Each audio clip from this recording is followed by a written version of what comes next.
Helicopter থেকে প্রাণঘাতী অস্ত্র থেকে বিক্ষোভকারীদের উপরে গুলি করার শেখ হাসিনার নিজের মুখে দেওয়া অডিও নির্দেশ এখন আমাদের হাতে।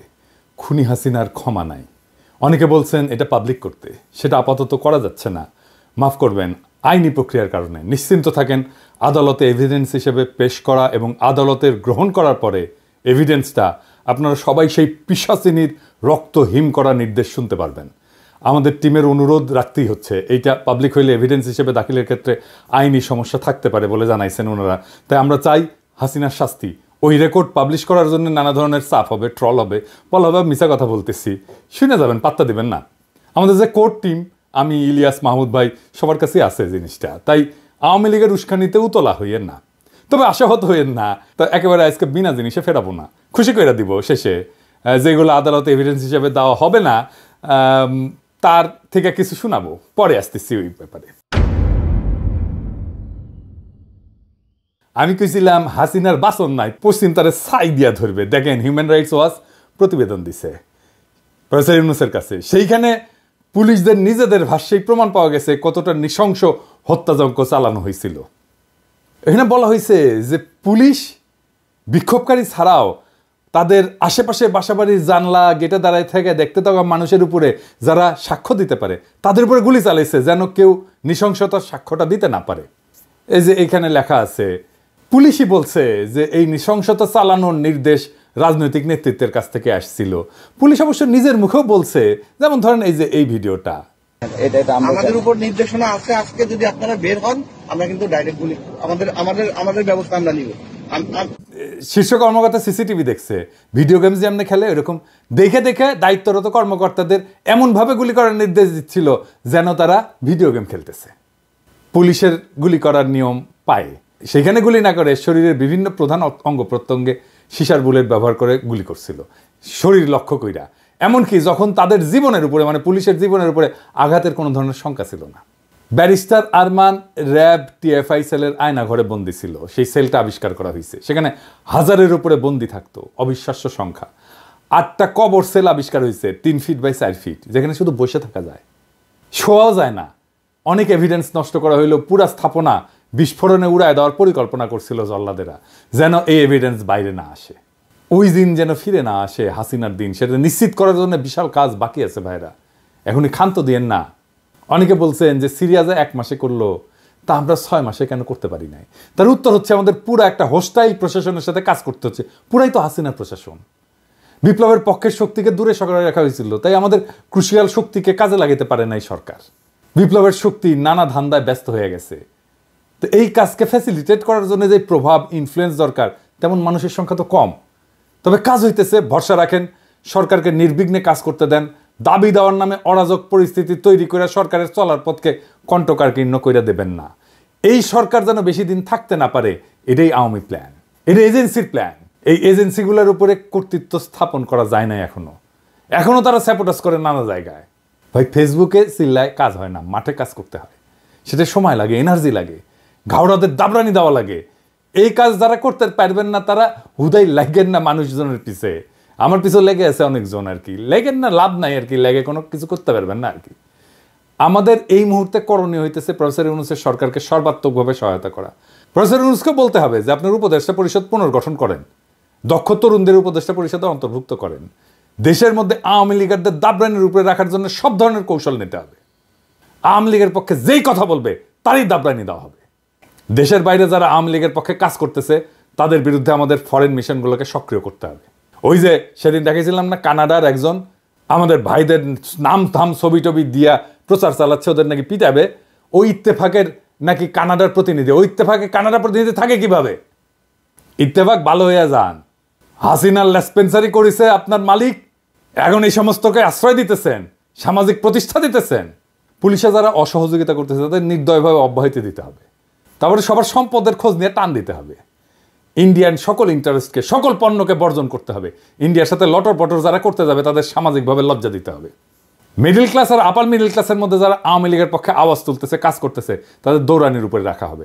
সোশ্যাল মিডিয়া ফলো করা হবে। এদের সবার অপ্রদর্শিত আয় আছে, ফাইল ওপেন করেন, কিছু করতেও হবে না, শুধু ফাইল ওপেন করেন, পেটের গু শুকায় জিলাপি ঘুটা হয়ে যাবে। যারা হত্যা করছে আমার ভাইদেরকে, সন্তানদেরকে গুম করছে, পুলিশ, র্যাব, ডিজিএফআই, এদের প্যাকেট করে ফেলতে হবে। বাধা দিতে থাকলে এমন কৌশল না হবে যেন বাধা দিতে না পারে। আমার কাছে কৌশল আছে, ওই জাউরামুর স্ট্র্যাটেজি আছে, শিওর শট।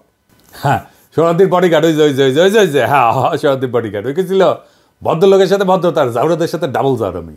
নাহলে আপনি গেলে মরছেন, আমি সেটা ফলো করি। ইন্ডিয়ার এখন মূল প্ল্যান হইতেছে প্রফেসর ইউনূসকে সরানো। প্রফেসর ইউনূসের ব্যাপক আন্তর্জাতিক গ্রহণযোগ্যতার জন্য বাংলাদেশে ইন্ডিয়া কিছুই করতে পারতেছে না। প্রফেসর ইউনূস ইন্ডিয়ার গলার কাটা হইয়া দাঁড়াইছে, এই কাটা সরাইতে চাইতেছে ইন্ডিয়া। এই জন্য নির্বাচন দিয়ে সরে যাওয়ার চাপ তৈরি করতেছে যেন বাংলাদেশকে আবার দখল করতে পারে ইন্ডিয়া।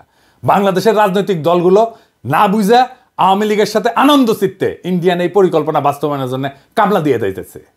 মনে রাখবেন, প্রফেসর ইউনূসের অকাল বিদায় মানে ইন্ডিয়ার পুনরায় বাংলাদেশের তালুকদারি বহাল। এই জন্যেই ফেব্রুয়ারিতে আওয়ামী লীগ কঠোর আন্দোলনে যাবে বলছে। আর বিএনপি নাকি সরকারকে সঠিক পথে আনতে আন্দোলনে নামবে। কোন পথে গেছে সরকার? কোন বেপথে গেছে সরকার? সঠিক পথ মানে কি? তবে আওয়ামী লীগ বিএনপি একই সাথে আন্দোলন করছে, দেখেছেন তো? একই সময় আলহামদুলিল্লাহ, দুই রসুনের এক জায়গায়, এটা বুঝাতে পারছেন তো?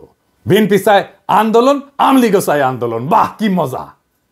সরকারকে নাকি নির্বাচনে বিলম্বের যৌক্তিকতা তুলে ধরতে হবে, তাই নাকি? বহুত খুব সালাউদ্দিন সাহেব, আমরাই সরকার, এটা আমাদের সরকার, আপনার না হইতে পারে, আমরাই দিব যৌক্তিকতা। ড্যাং ড্যাং করতে তো গেছিলেন ক্যান্টনমেন্টে যে সরকার গঠন করার জন্য।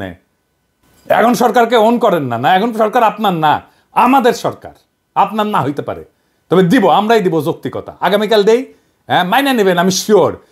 একটা দিন টাইম দেন, মেলা কাজ করার লাগিচ্ছে তো, একটা দিন টাইম চাচ্ছি, খুশি করে যৌক্তিকতা দিয়ে দিমুনি, আমি দিমুনি।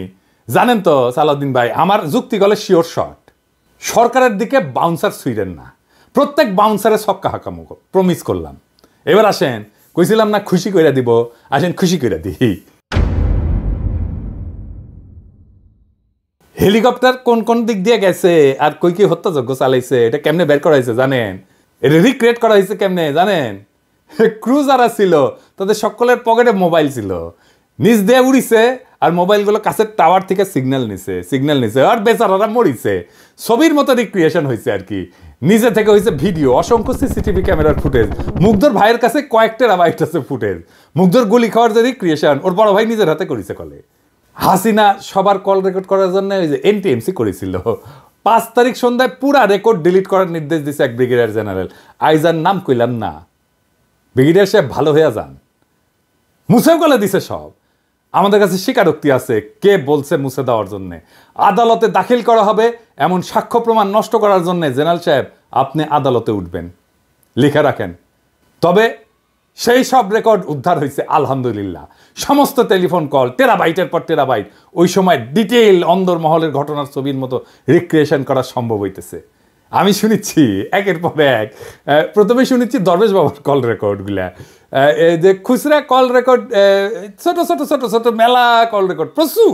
এর মধ্যে অনেকগুলো এভিডেন্স হিসেবে ইউজ করা হবে, তো যেগুলো আমরা এভিডেন্স হিসেবে ইউজ হয়তো করবো না সেগুলোই শোনাই।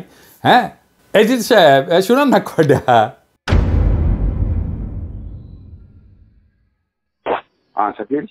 স্যার ওরা আবার আসছে অ্যাটাক করতে, তো এর মধ্যে আর্মি নাকি একবার ছিল, তখন এখন কি অবস্থা হয়েছে ভাই? আমার তো ডিটেল দরকার নেই, এখন কি অবস্থা হচ্ছে? 100+ লোক দরজা ভেঙে ভেতরে ঢুকছে, গেট ভেঙে মেইন গেট। এখন হচ্ছে ওরা আগুন দিচ্ছে আমাদের র মেটেরিয়ালস গুলোতে। আর্মি আসে না? আর্মি তখন হয়তো একবার আসছিল, বাট ওরা আবার চলে গেছে। মানে এখন নতুন হচ্ছে বাঞ্চ আসছে, এখন নতুন করে হচ্ছে আবার জড়ো হয়েছে। আর শাকিল ওখানে কি অবস্থা? ওখানে হ্যাঁ, ওখানে ওই বাজারের ওখানে ওরা স্টে করতেছে, আর মাঝে মধ্যে ড্রোন পাঠাচ্ছে উপর দিয়ে, এবং এখন একটু পিছনে হটে আছে, বাট স্টে করতেছে ওখানে এখনো। এই মাত্র কথা বললাম, বলবো যে এখনো ওরা স্ট্যান্ড নিয়ে আছে যে সুযোগ পেলে আবার ঢুকবে। জি জি, হ্যাঁ স্যার। হ্যাঁ শাকিল স্যার সালামালাইকুম। স্যার আপনি আলাউদ্দিনকে চেষ্টা করতেছিলেন, পিপি কিছু ভাঙছে ভিতরে, তারপরে এখন সানসিটির থেকে এসে আমাদের পার্কে 2 নম্বর গেটের এখানে আসছিল, তো পুলিশ কিছু ছত্রভঙ্গ করছে ওখান থেকে, তো ওখান থেকে সরে গেছে এখন আপাতত। এখন এরা কারা ছিল? এরা স্যার ওই বাইরের, মানে এরা তো কোনো ছাত্র না, বাইরের এরা। না ছাত্র না তো বুঝলাম, কিন্তু আমাদেরটাকে কেন টার্গেট করতেছে? নিশ্চয়ই প্ল্যান করে টার্গেট করতেছে। এটা তো স্যার এই মুহূর্তে আমি বুঝতে পারছি ঠিক না। আছে, চলে গেছে। হ্যাঁ, ওদেরকে পিছায় হটাইছে এখন। আর আমি স্যার আছি ঢাকা অফিসে আজকে। ঠিক আছে, জি স্যার, আপনি ফলো করেন, তাই আমাকে জানাতে থাকেন। জি আচ্ছা স্যার, জি সালামালাইকুম স্যার। আসসালামু আলাইকুম স্যার। স্যার স্যার ভালো আছেন? স্যার আলহামদুলিল্লাহ স্যার। আচ্ছা, ওই আইএফআইসি তে তো আপনি মঞ্জুরকে দিয়ে দিয়েছেন, স্যার স্যার স্যার রাশিদকে দেবেন না? রাশিদকে দিয়ে দেন। স্যার একটু আমাদের স্যার হলো কি, ওই যে এরা যারা ছিল, মানে যেমন স্যার যে এই এগুলো আমাদের মানে এফডির পজিশনের এগেনস্টে, আর ফাইন্যান্সিয়াল ইনস্টিটিউশন ডিভিশনে যারা, ওদের এগেনস্টে আবার ফাইন্যান্সিয়াল ইনস্টিটিউশন দিতে হয়, মানে এরকম একটা আছে। তো একজন করে স্যার দিচ্ছি, আমি দিব না সেটা বলি নাই। না, আপনি রাশিদকে দিয়ে দেন, আমার রাশিদ দরকার আব্দুর রহমান। আর থার্ড ম্যান যে আরেকটা তো মুস্তফাও তো এখন চলে যাবে স্যার ওনার তো, হ্যাঁ ওনার তো বোধহয় আরো কিছুদিন সময় আছে স্যার, অক্টোবরে চলে যাবে। ওইগুলো স্যার আমরা আমার মনে হয় স্যার, যদি আপনি যদি স্যার এফআইডি থেকে কাউকে চুজ করেন তাহলে একটু সুবিধা হয় আর কি। কারণ এরা তো স্যার এই যেমন স্যার যে যাদের এগেনস্টে দিচ্ছি ওনার তো এফআইডিতেই ছিলেন আর কি, আমাদের জাফর ইকবাল স্যার, কামনা ম্যাডাম, এটা আর কি। ওইটা হলে স্যার ভালো হয়। না, আপনি ওটার জন্য আপনি এক্সেপশন করে দেন, আপনি 2 জন ফাইন্যান্স থেকে দেন, 1 জন ব্যাংকিং থেকে দেন। আচ্ছা ঠিক আছে, এটা সময় করে দিবেন, আপনি এক্সেপশন করে দেন, বিকজ আমার জন্য is very important. I want the right person. আপনি যাদেরকে পছন্দ করছেন ওরা সবচেয়ে খুবই ভালো স্যার, এটাতে কোনো এটাতে কোনো ইয়ে নাই স্যার। ঠিক আছে, ঠিক আছে স্যার, আমি ওকে থ্যাংক ইউ স্যার।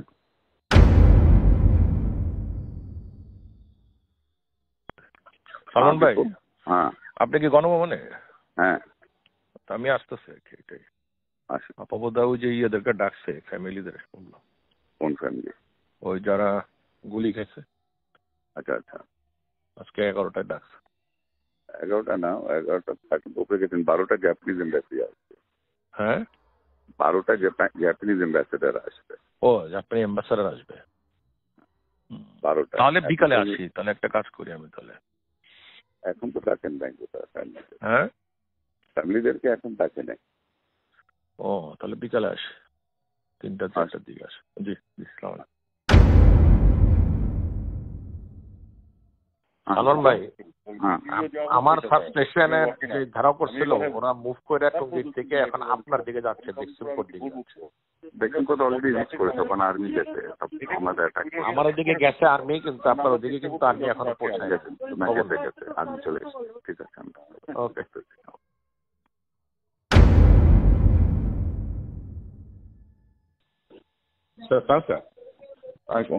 আচ্ছা, আরেকটা, ওই আপনারা যে ন্যাশনালাইজ ব্যাংকে কি ডিএমডি প্রমোশন হচ্ছে নাকি? না স্যার, এখনো ধরা হয়নি। ধরা হয়নি? কবে ধরবেন? লিস্টগুলি চাইছেন নাকি? ব্যাংকগুলি থেকে লিস্ট গেছে আপনাদের কাছে, তারা এলিজিবল? হইতে পারে, কিন্তু স্যার এটা, হ্যাঁ হইতে পারে, এখনো প্রসেস শুরু হয় না এইভাবে, এত চিন্তা ভাবনা। ও আচ্ছা, ওরা নিজেরা হয়তো লিস্ট দিচ্ছে। ও ডিএমডি তো স্যার হলো যে জিএম থেকে হয়। জিএম থেকে ডিএমডি হয়, তো ওটা আপনার প্রসেসটা কি কবে শুরু করবেন? এটা স্যার আরো সময় আছে, বসতে হবে, সময় আছে স্যার। ঠিক আছে, আমার একজন আছে, আমি আপনাকে হোয়াটসঅ্যাপে নাম পাঠিয়ে দিই। ওই জনতা ব্যাংকের মিজান বলে একজন আছে, জিএম, সিনিয়র মোস্ট আছে, সে সিনিয়রিটিতেও সে পাবে, ইজ ভেরি গুড। যখন শুরু করবেন তখন একটু খেয়াল রাখবেন। আচ্ছা ঠিক আছে, ওকে, thank you.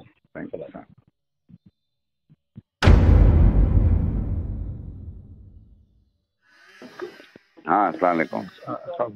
Salman, Bildur is in Molvi Bazaar. For your local meeting with all the MPs and all that. Okay. Can you meet tomorrow? हाँ, sure. Give me a call tomorrow. Okay, ठीक है।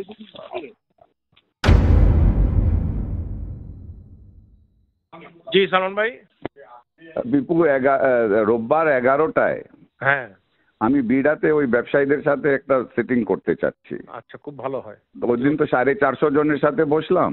হ্যাঁ তো আপাতত বললো কি হ্যাঁ তোমাদের সমস্যাটা আমরা দেখবো।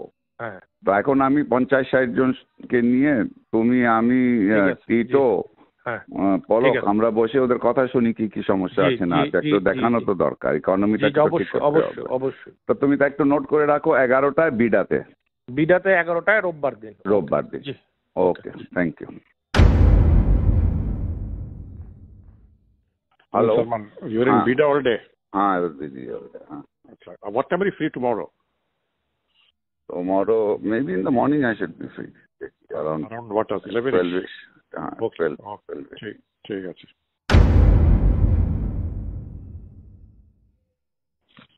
Hello, are you back in office or? No, I'm not back. I will be back. Come to my home around 5:30 or 6 o'clock. Okay. Come to my home at 6 o'clock. That is better. We'll do that. 6:30 do that. ঠিক আছে। পাশে আসো। আচ্ছা, ওকে। Hello. Hello. Lines are not clear, right? Hello. ठीक है, अभी वो किया जा रहा है, क्या कंट्रोल में लाने का कोशिश किया जा रहा है, हो जाएगा इंशाल्लाह, कल तक पता लगेगा। इंशाल्लाह प्रोग्राम कर देंगे। ओके, बस दुआ करो। ओके। আর দেখেছেন না হিন্দি না উর্দু কিবান কয়, দেখেছেন কে যেন ফোন করেছিল, খুঁজে বের করেছি ওটা কে। যাই হোক, অনেক গুরুত্বপূর্ণ মানুষ কল রেকর্ড আছে। আগে একটা ছোট সুনাপটিটা শোনাই। হ্যাঁ, এইটা স্যার ওই যে শামীম হাসানেরটা শোনান না, দরবশ বাবার। এই শামীম হাসান কে জানেন? আগে শুনে নেন, আগে শুনেন। ওই যে venture capital and private equity association of বাংলাদেশের সভাপতি, ভিসিপিআব কয়। ওই আবার association of software and information services বেসিসের সভাপতি ছিল, জয়ের নাকি পার্টনার ছিল বিজনেস। আগে শুনেন তার আলাপ। জি, আসসালামু আলাইকুম স্যার, আমি শামীম বলছিলাম। কোন শামীম?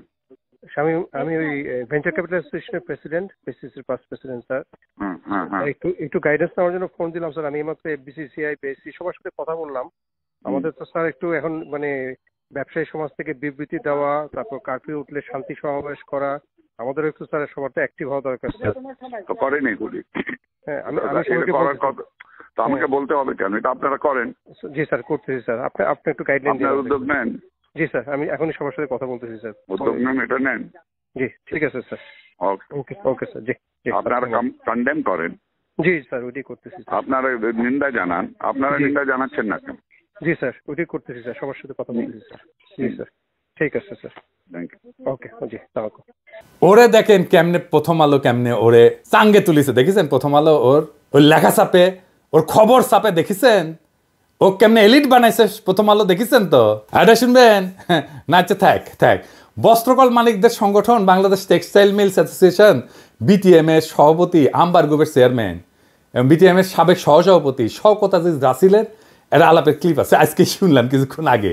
উই করছে যে ইন্টারনেট যখন বন্ধ আছিল তখন দরবেশ বাবাকে ফোন দিয়ে করছে যে আমরা মানে ওই রাসেল আপনাদের টেকনিক্যাল অ্যাসিস্ট্যান্ট দিচ্ছি, কিভাবে আপনি যারা ভিপিএন ইউজ করে ইন্টারনেট অ্যাক্সেস করবে তাদের আইডেন্টিফাই করবেন।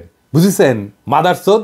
আমি তো ধরতাম না রাসেল, দেখলাম জিল্লুরের তৃতীয় মাত্রায় গিয়ে ফেচিবাত করিচ্ছু। হ্যাঁ, হারাম দাদা, হাসিনার আমলে গাছের কাছে এখন তলার করে বেড়ে শিশু জিল্লুর, আপনি মিয়া মানুষ পান না? এই সমস্ত দুর্বৃত্তদের ধরে না ফুটেজ দেন।